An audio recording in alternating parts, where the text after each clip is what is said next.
여러분 안녕하십니까? BBS 분리방송에서는 이제 19대 대통령 선거를 앞두고 후보자들을 초청해 정책 공약에 대한 설명을 듣고 후보자의 가치관과 자질, 인성 등을 검증하는 시간을 마련하고 있습니다.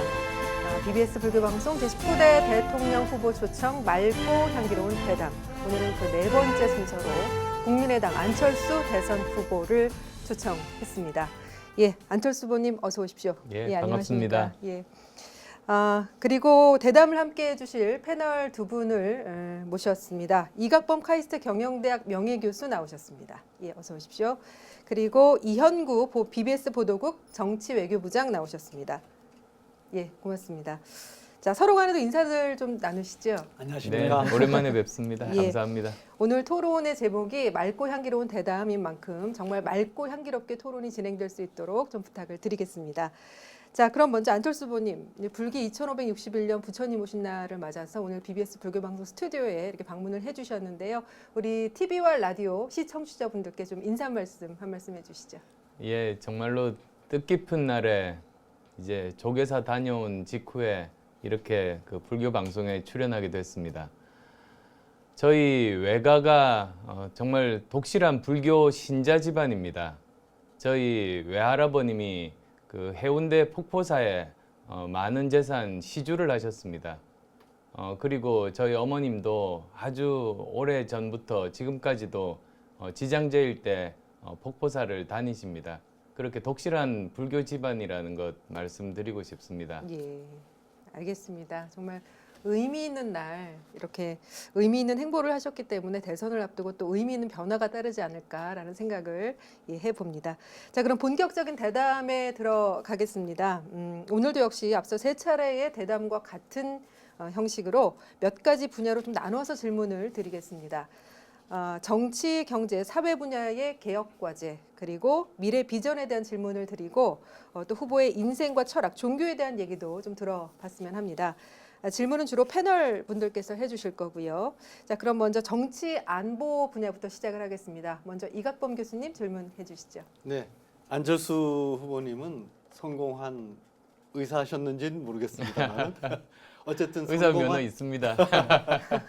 성공한 기술인으로 또 우리나라 벤처 백신을 만드시면서 그 회사를 설립하셔가지고 성공한 경영인으로 성공한 벤처 사업가로 지내오시면서 정치라는 거를 이제 새롭게 하셨는데 정치에 처음 입문하실 때 가졌던 이상이 있으셨고 지금 그동안 뭐 길다면 길고 짧다면 짧은 시절 동안 상당히 많은 시련을 겪으셨습니다.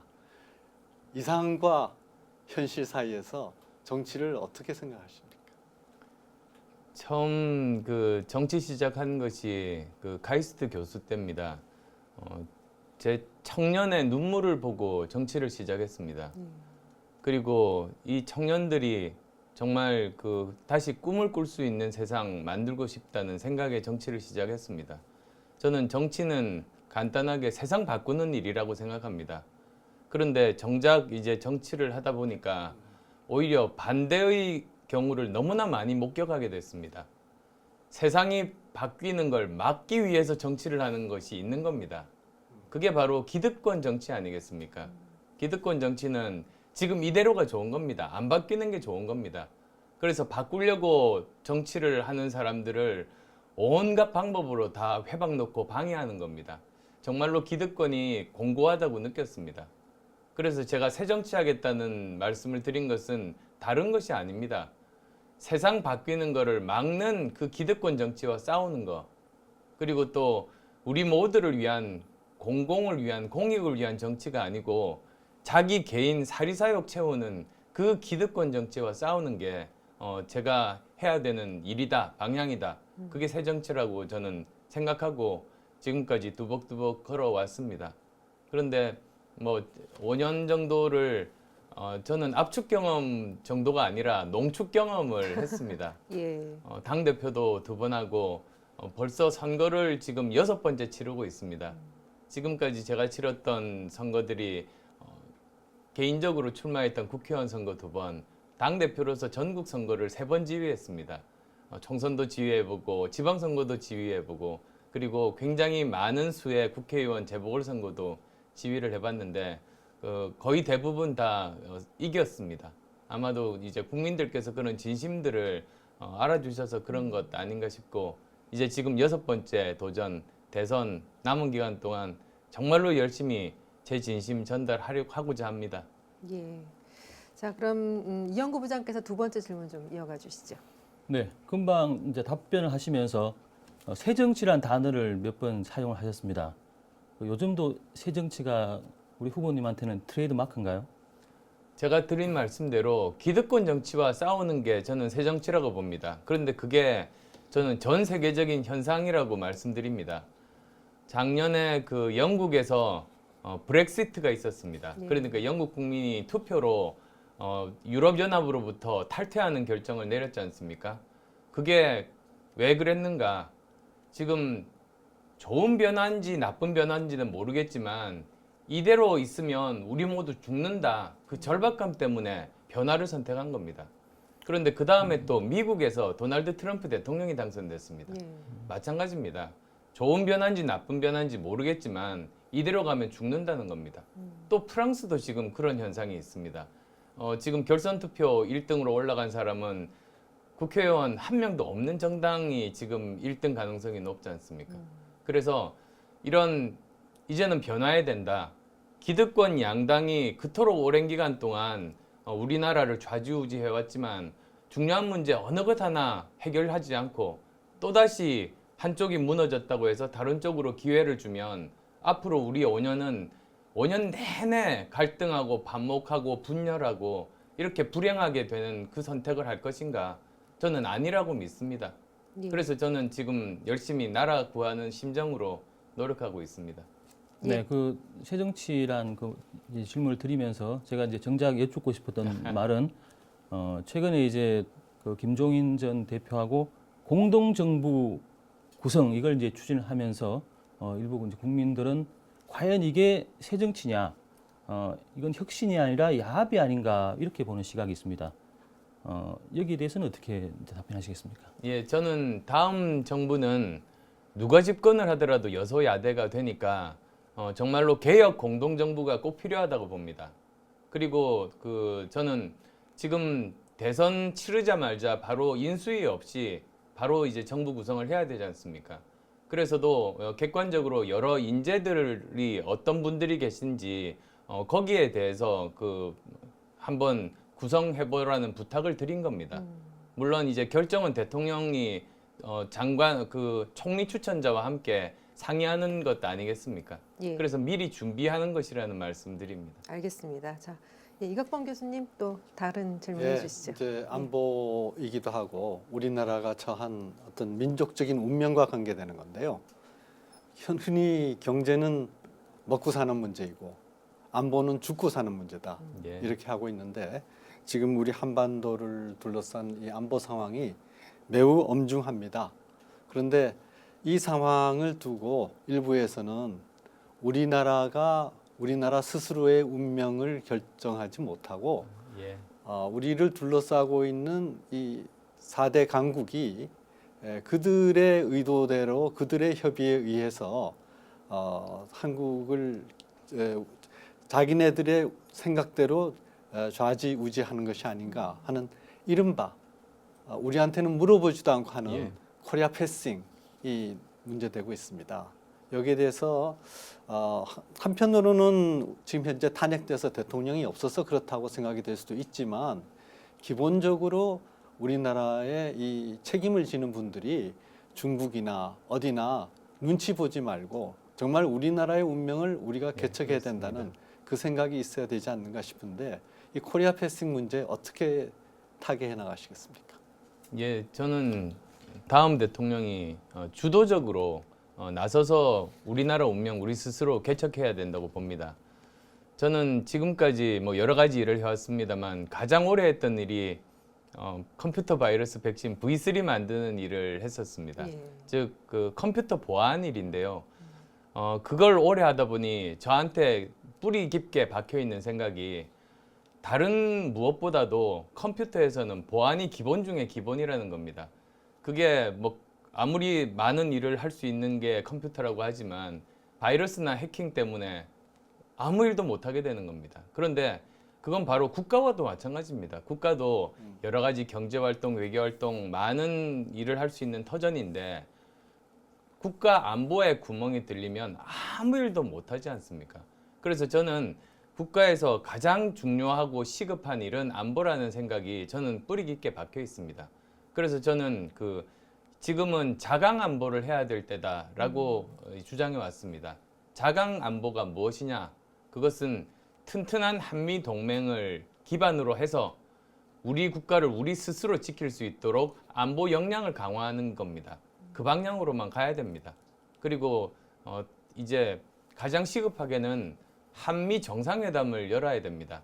그래서 제가 만약에 당선된다면 첫날 바로 반기문 전 총장께 특사를 부탁드려서 미국과의 외교 관계를 일단 길을 닦아 놓는 일을 맡기고 하루빨리 한미 정상회담을 통해서 지금 이제 트럼프 대통령이 가진 그런 시각들을 우리나라 현실에 맞게 바꾸고 그리고 협조하고 협력하는 그런 관계를 단단하게 가질 겁니다. 예. 그리고 안보 문제 관련해서 이영구 부장 추가 질문 있으시죠? 네. 안보가 이제 불안한 대통령, 이게 이제 국민들이 가장 우려하는 부분인데, 물론 이제 안철수 후보님보다는 이제 다른 또 유력 후보가 에 대해서 그렇게 생각하는 부분이 있는 것 같아요. 네, 저는 하지만, 성이 안시라서 안보는 걱정 없습니다. 네, 그렇지만 최근 이제 사드 문제에 대해서 안 후보님이 참 입장을 좀 바꾸면서 과연 안보 분야에 대해서 혹시 뭐 뚜렷한 철학이 없는 것 아니냐 이렇게 보는 시각도 있던데 그 부분은 어떻게 해명을 하시겠습니까? 저는 처음에 사드 배치했을 때 제가 반대했었던 이유가 중국을 설득하는 과정을 먼저 거친 다음에 사드 배치 결정을 했어야 된다고 봤던 겁니다.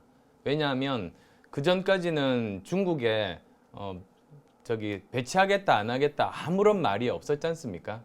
그러면 도중에 중국 설득하는 과정을 거쳐야 우리 스스로 명분을 확보할 수가 있습니다. 그런데 외교에서 그래서 수순이 중요하다는 겁니다. 그 결정적인 수순을 빼먹고 함으로써 국익에 엄청난 손실을 끼쳤다고 저는 판단하고 있었습니다. 그런데 지금은 어떻게 할 것인가가 중요하지 않습니까? 예. 아까 이각범 교수님께서도 코리어 패싱 말씀을 하셨습니다만 이제는 이런 일이 있어서는 안 됩니다. 그리고 한미 동맹을 더욱 공고히 해야 되는데 저는 요즘 굉장히 희망적으로 생각하는 것이 지금 트럼프 대통령이 굉장히 적극적으로 북핵 해결에 나서고 있습니다. 예. 그리고 그 방법이 제가 생각하는 방법과 꼭 같습니다. 즉 지금 제재를 더 강화하면서 또 외교적인 수단을 통해서 압박을 하면서 결국은 우리가 원하는 시기에 원하는 조건에 협상 테이블을 만들어서 북핵 문제를 해결한다. 저는 오래전부터 그렇게 주장해 왔는데 제가 생각하는 북핵의 해법과 지금 도널드 트럼프 대통령이 제시한 해법이 똑같습니다. 그래서도 저는 더 희망을 가지게 됩니다. 예. 그리고 또 저도 워튼스쿨 나왔습니다. 그래서 동문이기도 하고 같은 비즈니스맨 출신이니까 아마도 훨씬 더 이야기가 잘 통할 거라고 믿습니다. 예. 자, 외교 안보 관련한 질의 답변은 이 정도로 하겠습니다. 계속해서 경제 사회 분야로 좀 넘어갔으면 하는데요. 이각범 교수께서 질문 먼저 해주시죠. 예, 작년부터 4차 산업혁명이 온 세계의 화두가 되고 있습니다. 안 후보님께서 이 분야는 누구보다도 잘 이해하시리라고 생각하지만 제 생각을 말씀드리면은 우리가 1, 2, 3, 4차 산업혁명이다라고 하는데 4차 산업혁명은 2, 3차 산업혁명과 비교될 수 없을 정도로 새로운 산업사회를 열었던 1차 산업혁명과 유사합니다. 다시 말하자면은 1차 산업혁명이 인간의 이 근육을 기계로 대체하는 시대를 열었다면 4차 산업혁명은 인간의 지능을 기계로 대체하는 시대입니다. 이렇게 혁명적인 세계적인 변화가 일어나고 있는데 여기에 제대로 대처하려면 저는 교육 혁신과 정부 혁신이 필요하다고 생각합니다. 그래서 우선 교육 혁신에 대해서 여쭤보고 싶은데요. 교육 혁신을 제대로 하려면은 우선 다양한 재능을 가진 학생들이 다양한 컨텐츠로 교육을 받을 수 있도록 해야 됩니다. 지식의 주입이 아닌 스스로 생각하는 교육을 해야 됩니다. 지식은 컴퓨터가 해낼 수 있습니다. 그러나 생각은 아직 컴퓨터가 하지 못합니다. 그렇기 때문에 컴퓨터를 잘 활용할 수 있는 학생을 길러야 하는데 지금 우리나라 교육은 컴퓨터가 갖고 있는 데이터를 암기하는 데 치중되어 있습니다. 그래서 이 교육 4차 산업혁명 시대에 맞춰서 어떻게 바꾸시겠습니까? 예, 일단 4차 산업혁명에 대한 제 생각 짧게 말씀드린 다음에 이제 교육 혁신에 대해서 말씀드리겠습니다. 예. 이각범 교수님께서 말씀하셨듯이 이 4차 산업혁명은 정말로 중요합니다. 이게 선택의 문제가 아닙니다. 이미 우리에게 다가오고 있습니다. 따라서 어떻게 잘 대응하는가가 중요한데 얼마 전 그 언론의 보도를 보면 우리 정부가 잘 대응한다면 164만 개의 일자리가 증가할 것인데 만약에 정부가 제대로 대응 못한다면 68만 개의 일자리가 감소하는 결과를 가진다는 겁니다. 정말로 지도자의 역할이 이래서 중요한 겁니다. 그리고 기술에 대한 그 흐름에 대한 이해가 없으면 잘못된 선택을 하게 되면 정말 재앙에 가까운 그런 결과를 나타낼까 봐 정말로 두렵습니다. 그런데 4차 산업혁명에서 저는 가장 중요한 것이 두 가지라고 봅니다. 그 중에 하나가 바로 교육을 혁명적으로 개혁하는 것, 그 다음에 또 과학기술 쪽을 혁명적으로 개혁하는 것, 이제 그 두 가지라고 보는데요. 그 교육에 대해서는 저는 정말로 중요하다고 생각합니다. 교육이라는 것이 국가의 근간 아니겠습니까? 아무리 우리나라가 어려워도 교육이 제대로 개혁이 되면 우리는 위기에서 탈출할 수 있다고 믿습니다. 저도 또 교육자 출신이기도 하기 때문에 더 그렇습니다. 지금 교육은 가장 큰 문제는 이런 것 아닙니까? 교육이 기회의 사다리가 돼야 되는데 오히려 기회를 막는 담벼락이 되고 있습니다. 이것을 어떻게 하면 공교육을 강화해서 창의적인 인재들을 기르게 만들고 사교육비를 획기적으로 절감시킬 수 있는가? 이제 그 방법들을 저는 오래전부터 찾아왔습니다. 그 방법이 저는 큰 방향은 세 가지로 말씀드립니다. 하나는 지금 정부 구조가 바뀌어야 됩니다. 그래서 대통령 바뀔 때마다 교육 정책이 바뀌는 이 악순환의 고리를 끊는 게 우선입니다. 그 다음 또 두 번째로는 창의적인 교육이 초, 중, 고, 대학교에서 할 수 있도록 정말 완전히 근본부터 뜯어 고쳐야 됩니다. 그리고 또 세 번째로는 학교를 졸업한 이후에 중년층, 장년층, 노년층까지도 4차 산업혁명 시대에 잘 적응할 수 있도록 평생 교육을 이제는 국가에서 책임질 때가 왔다. 그게 제가 생각하는 큰 세 가지 방향입니다. 예. 이어서 아까 제가 요구했던 그 정부 혁신에 대해서 말씀을 드리겠는데 이제는 그 정부 구조 자체도 저는 근본적으로 바뀌어야 된다고 생각합니다. 지금 현재 정부 형태는 산업화 사회에서 산업별로 나누어진 부처가 현재 정부 구조를 이루고 있습니다. 그래서 그야말로 4차 산업혁명 시대에는 부처와 관계없이 다시 말하자면 지금 현재 수직적으로 분할된 이 정부 부처 조직을 수평적으로 같은 업무가 순환되게 할 수 있어야 되는데 이렇게 하려면은 정권이 바뀔 때마다 부처 개편으로 마치 정부 혁신을 했다고 하는데 그런 식의 대응이 아니라 기본적으로 정부에서 일하는 형태를 바꿔서 수평적으로 네트워크 방식으로 일하는 것이 돼야 되는데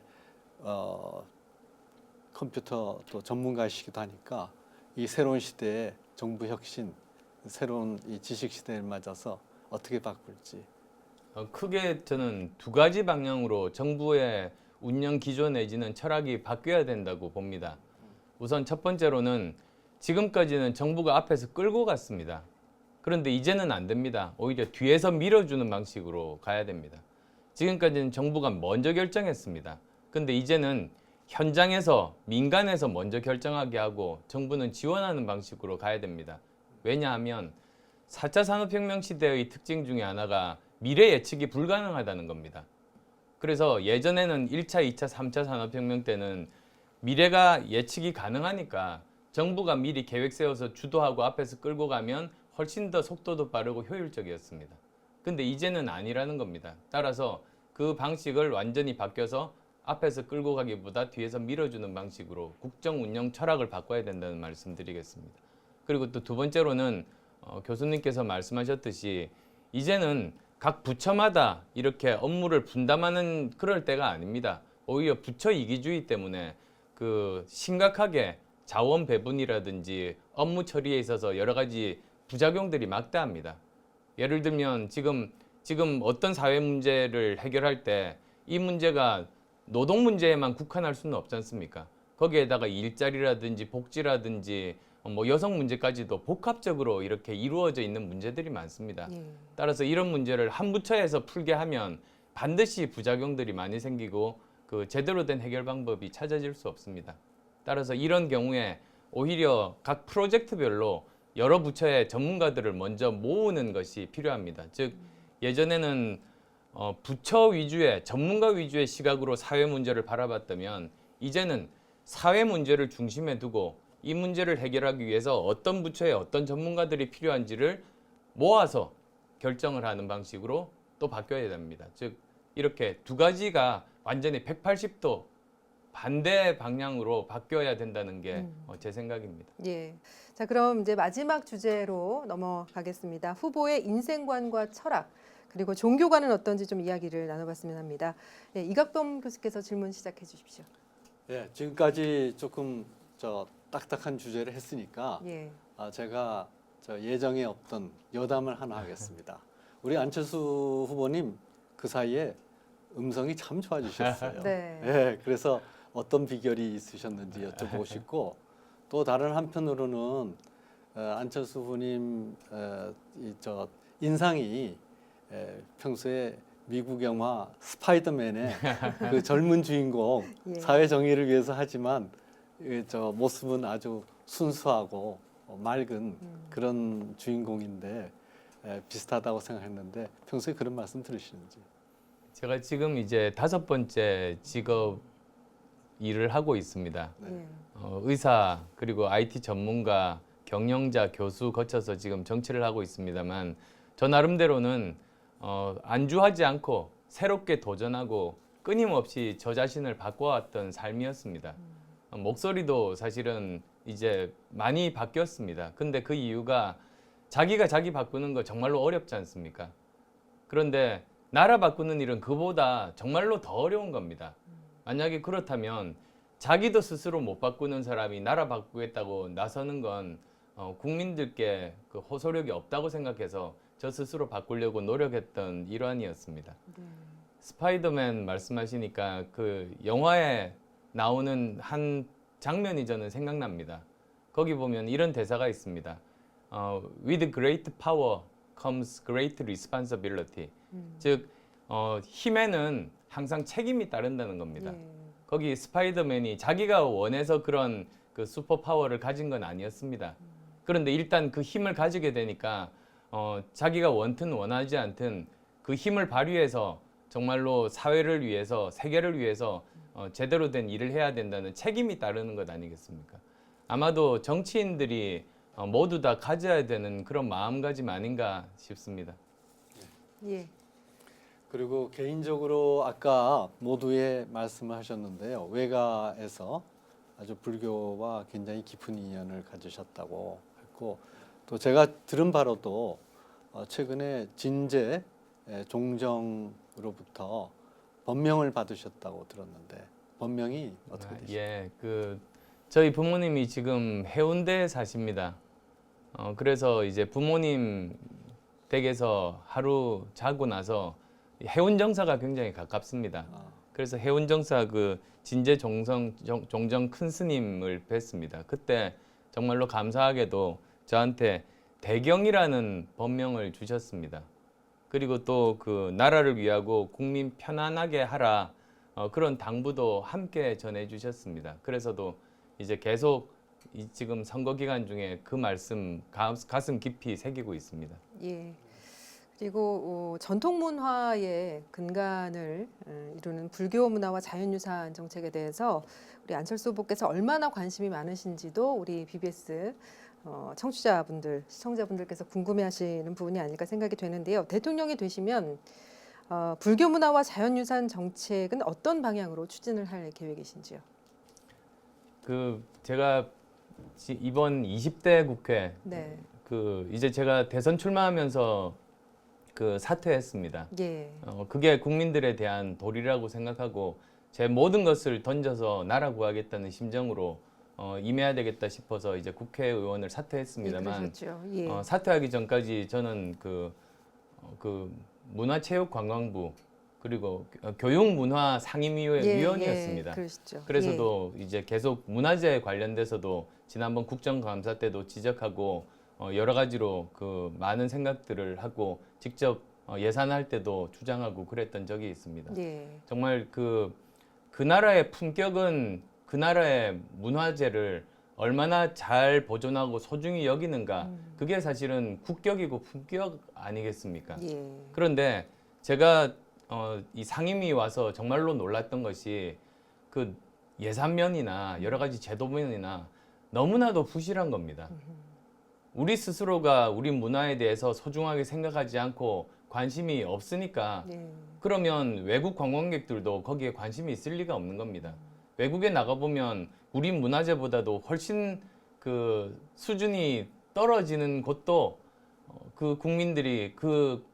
외국의 국민들이 열심히 노력해서 관광 명소로 만든 것도 많은데 예. 우리나라는 방방 곳곳에 얼마나 좋은 문화유산들이 많습니까? 그렇죠. 이 부분 정말 제대로 투자하고 제대로 보호해서 우리 스스로 이제 자부심을 가진다면 우리가 다시 한 번 더 문화 대국으로 거듭날 수 있으리라고 믿습니다. 예, 알겠습니다.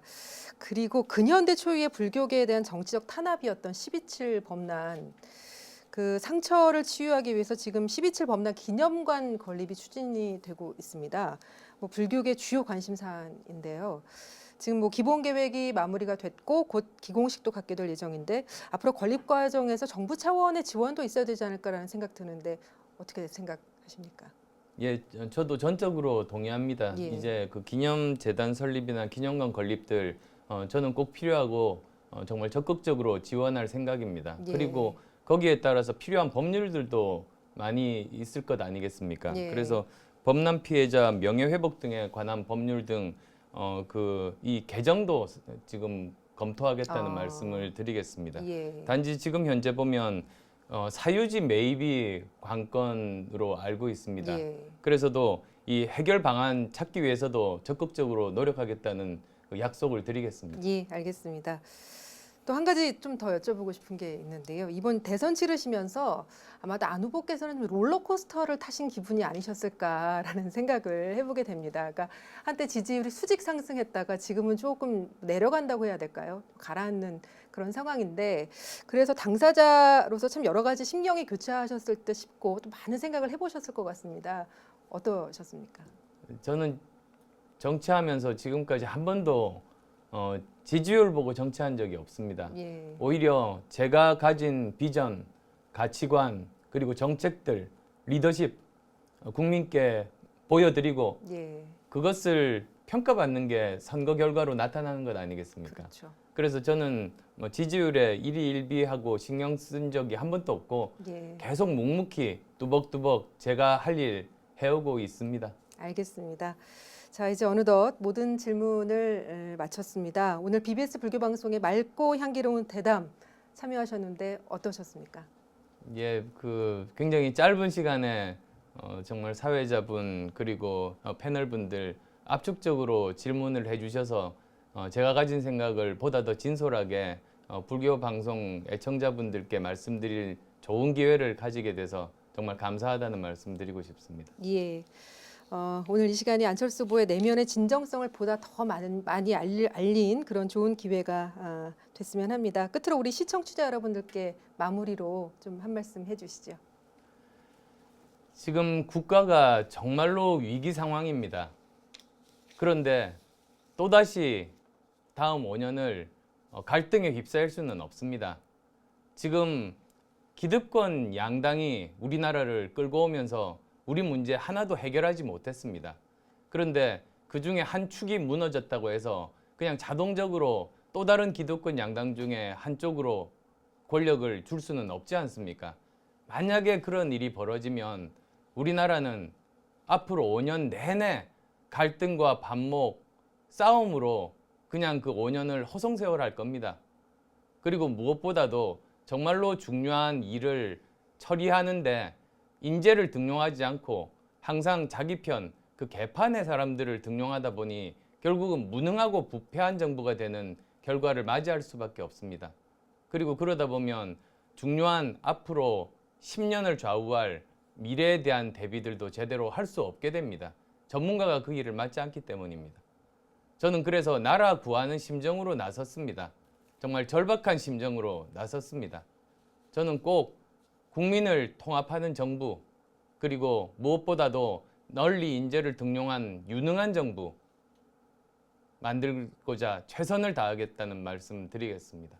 고맙습니다. 예. BBS 불교방송 제19대 대통령 후보 초청 맑고 향기로운 대담, 오늘 네 번째 순서로 국민의당 안철수 대통령 후보를 검증했습니다.